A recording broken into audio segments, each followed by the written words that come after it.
So last thing we wanted to get to today, and D, this is something that I know you have really wanted to talk about, is one of the, and we're going to be getting into a lot of these quarterback battles that are going to be brewing here over the spring and into the summer. But this one in particular is starting to look like one of the better battles coming up here. And especially when you kind of pair it with some of the coaching news that recently popped, which is that Ryan Grubb is headed back to, pair with Kalen DeBoer at Alabama. Of course, his longtime assistant was with him at Washington in previous stops. But this Alabama quarterback battle is going to be one where you have three guys who are really, really talented. Each of them have certain things working in their favor here. And we'll get into some of the high school tape for all three of them. But the room looks good. If you're a Bama fan, you've got to be excited about the talent level in there. I feel like years past at Bama, sometimes it's like, well, you have enough talent elsewhere. You just got to get a quarterback who can take care of the football, manage the game, all that. Obviously, it's been different in recent years. They've had some prolific guys, but you have a room here with some big-time talents and athletes at the position that I think have really high ceilings. Yeah, we'll get into each of them individually, kind of skipping to the end. I do believe that the best choice might end up being, if things turn out the way I expect them to, and I'm just somebody with an opinion, but having watched this guy a ton, I got to think Keelon Russell ends up being the guy. He is so special. We'll get into all the different quarterbacks and some of the strengths and weaknesses and some of the fits. But man, can you imagine if Alabama has a true freshman starting at quarterback, and if he succeeds, how much hype he'll have going into those sophomore and junior years? It'd be a sensation. So before we get into that, starting at the top with the safe pick, the projected favorite to win that job, it is Ty Simpson, the redshirt junior, 6'2", 215. He's from Martin, Tennessee. His dad is the head coach at UT Martin, the college football team, small town Tennessee. This is a guy who was a 5-star out of high school, number 3 on the composite, 4 quarterbacks, but that was a long time ago. He is now 22 years old, having backed up Jalen Milroe for 2 years. And the betting, if you're betting, the favorite, at least for game one, is going to be Ty Simpson. You watch him here, running around, scrambling. He's a guy who played basketball. He's got big hands. He is very athletic. I wouldn't call him a running quarterback, especially after seeing Jalen Milroe. He doesn't have that kind of power, doesn't have that kind of speed, but this is what he does. We saw him do it this year against Mercer before chucking the ball down the field. He is extremely elusive, slippery, likes to run around. He's got those big hands. He just kind of palms the ball and will make things happen. His production to this point, nothing outstanding. He hasn't had a ton of opportunities. 58% passer, 381 yards passing for his career at Alabama. 0 touchdowns, 0 INTs. 130 yards rushing, though, and 3 touchdowns there. With him, you could just see, it's funny he's a 5-star because it's not like his skill set just explodes on you like a DJ Lagway where you say, wow, this guy's got, incredible size, incredible arm, incredible speed. This guy's more of just a baller, right? As you could see there, running the football. And I think there was some Matt Corral comps out of high school. I think this is probably a more consistent player mentally, to be kind, but I do see some of the physical traits being similar. But, with him, I think he could definitely be a productive SEC quarterback. He could definitely make plays for you. My concern is just true upside. And when I say upside, I'm talking about there's a program that had, Jalen Hurts about to start the Super Bowl as a backup. Mac Jones, who was a first-round pick, as a backup. Tua, top 5 pick, leading passer in the NFL 2 years ago. And then Bryce Young, number 1 overall pick. So the standards are pretty high at this particular school. And I think Ty Simpson can be a good winning quarterback at Alabama, but his upside, his standout tool might not be the same as some of those other guys. He's a good athlete, good playmaker, good arm, but I wouldn't say any area is particularly dominant. So I mentioned the coaching implications, the recent move that was made for Coach Grubb to come back with Coach DeBoer. And Austin Mack is a guy who transferred over from Washington.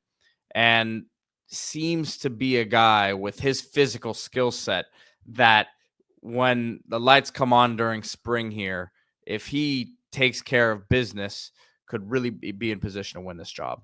Yeah, and the grub factor is huge. When he went to Seattle, he said that the hardest part was telling the players he recruited that he was leaving. Talked about Austin Mack specifically, and this is again leaving Washington for Seattle. He said Austin's unique in the sense that when I recruited Austin, talking to Brad and Lisa, his parents, he knew this was a possibility, meaning Grubb leaving Washington. Whether it was this year, next year, at some point, I told him there's a good chance that I wouldn't get to see the end of his career. So I think honest conversations like that when you recruit kids help when transitions like this happen. And who would have known that not only was he wrong about not seeing his career develop, it would happen at a different school, of course, Alabama. So very interesting kind of the way college football works and the road all these guys take. And look, that's why you're honest with guys. Because if we would have lied to him and really left with a sour taste in his mouth, this could have been a bad reunion. But of course, it seems like it's going to be pretty seamless.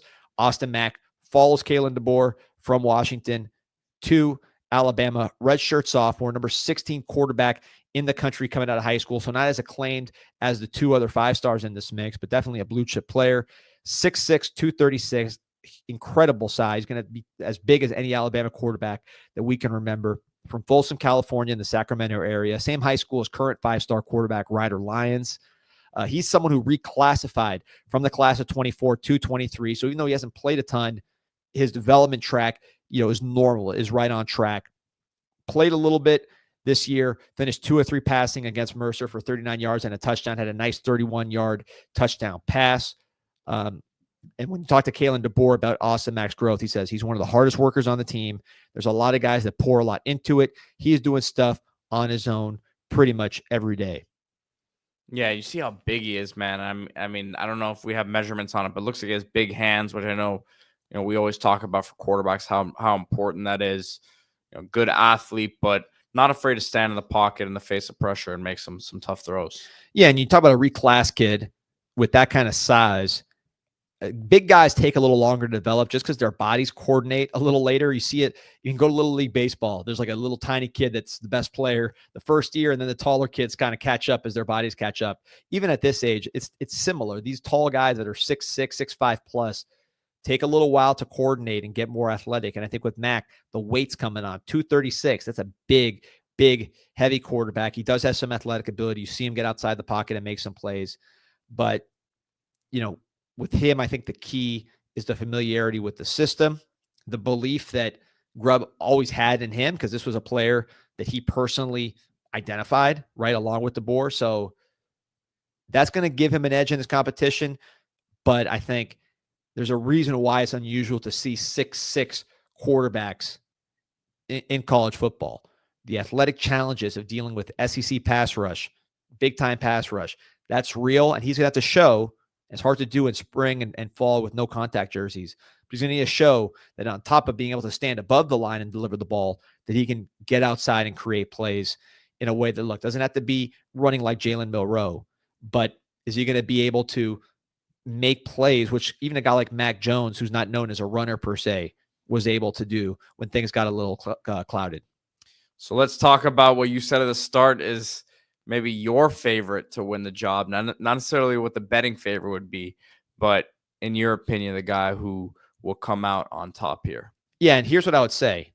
This is the transfer portal era. We're talking about Keelon Russell, the number 2 overall player in the composite, number 2 quarterback in the composite. Some people think he might be the best quarterback in the composite. I would not push back on that. So when you talk about how this all sets up, Ty Simpson's got 2 years. He's a redshirt junior. Austin Mack has 3 years. He's a redshirt sophomore.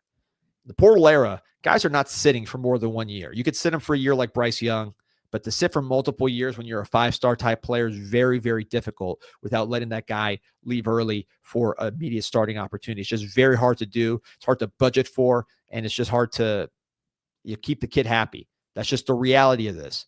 So to me, because none of these other quarterbacks have a single year of eligibility, they're both going to be here most likely for 2 years. I'd be shocked if either was one and done to the pros. You're really picking the quarterback that you think is the best long-term fit. It's not just about this year. If it's close in terms of what you see in spring and in fall, to me, I think you have to pick the best quarterback so you don't lose the other guy. Doesn't mean, and the guy that starts game 1 doesn't necessarily have to start game 12, but there are advantages to when you have your guy, getting him on the field early and having him develop so he peaks in the playoffs, because this is Alabama. You're competing for national championships. So just some history on Keelon Russell. 6'3" quarterback out of Duncanville, one of the most productive high school players in the country, goes to the Elite 11, absolute star out there in that setting, goes to the Under Armour game, all-star setting where it's not that easy to shine as a quarterback. You got to throw to receivers you have no timing with, offensive line that's kind of thrown together. There's no chemistry. The pieces on offense aren't working together. And he was leading touchdown drive after touchdown drive in that setting. Jalen Daniels is the comparison you see at some of the recruiting services. He's got an incredible ability to make awkward throws. He's almost like a Gumby with his ability to just release the ball from all different kinds of angles. Just a really, really unique, talented player.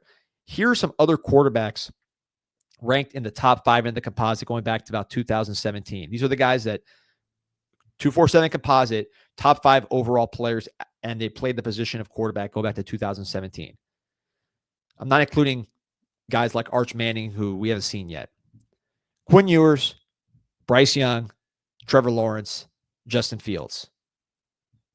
Number 1 overall pick, first round pick in Justin Fields. Quinn Ewers, maybe a 2nd or 3rd round pick who was a very productive college player. These guys usually don't bust when they're ranked that high in the modern era. There's a lot of quarterback bust in the top 10, but in that elite top 5 overall in the composite, it's a lot harder to bust. And from what I've seen from this player, mentally, physically, he does not seem like the type to fail. And you say, true freshman quarterback. Yeah, maybe we want to keep him long term, but what about this season? Well, your left tackle's Caden Proctor.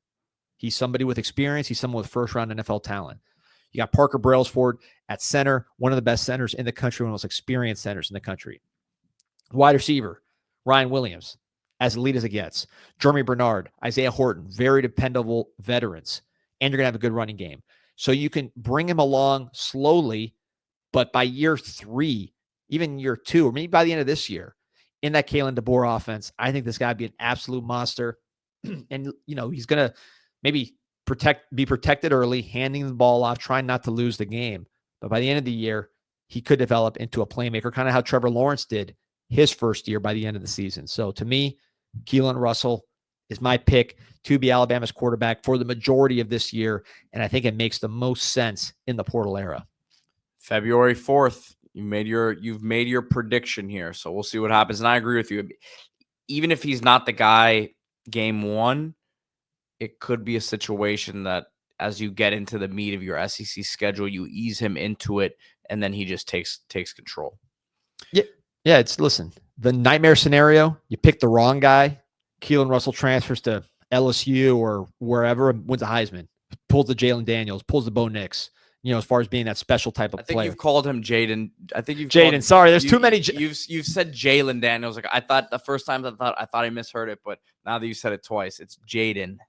What are the odds you got a Jaden and a Jalen Daniels playing quarterback at a high level of college football around the same time? Don't get mad at me. The parents need to have some more creativity in these names. There you go. But Jaden Daniels, you don't want a Jaden Daniels in LSU, which this kid could be. Let's say you go with Ty Simpson, 2-year starter. Russell says, I'm out of here. LSU needs a quarterback. I'll replace Nussmeier. I start next year.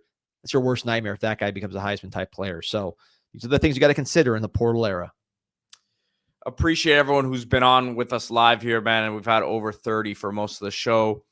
Great numbers. Remember to hit that like button, subscribe to the channel so you don't miss when we go live during the day here. I wish we could give you guys a daily time. It's just unrealistic for us two maniacs here who have no control of their schedules sometimes. But we appreciate you guys for hopping on with us today. We'll be back tomorrow. As always, Monday through Friday, we go live. Thank you all for joining us. See you tomorrow.